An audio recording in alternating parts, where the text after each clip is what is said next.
XRPL is currently getting hammered right now with crazy rumors. The Federal Reserve decided to not raise interest rates, but leave them unchanged. And there was a massive announcement with Chase, JP Morgan, and Coinbase partnering together. Top crypto things you might have missed. Wednesday, hump day, July 30th, 2025. Donald Trump's golden age of crypto takes shape with White House Working Group report. This officially dropped today. I'll be covering it a lot more in depth tomorrow on the 10:30 a.m. PT Live because it's 166 pages. NASDAQ looks to delist crypto miner Argo blockchain for poor stock performance. This is an important story to remember for when we do have the Black Swan event. Strategy raises $2.5 billion in record stock offering to buy more Bitcoin. Biggest story here is probably the SEC approving in-kind creations and redemptions for crypto ETPs. This basically means that when you invest in a crypto ETF, you can get that particular asset back instead of cash. And once we get the other crypto ETFs approved, bullish.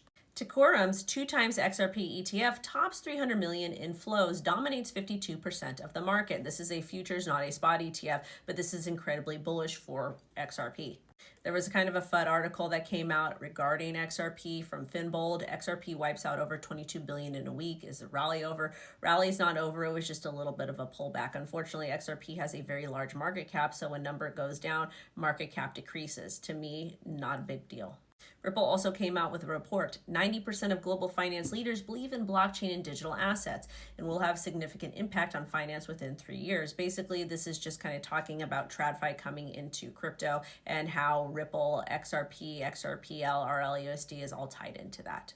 According to Cointelegraph, Ripple's Swartz defends low XRPL volume, says banks settle off-chain.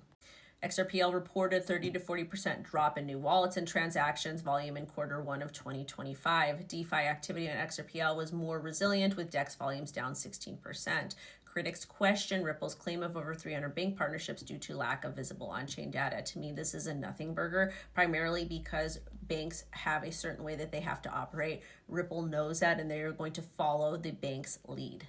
VeChain joins forces with BitGo to build foundations for institutional adoption.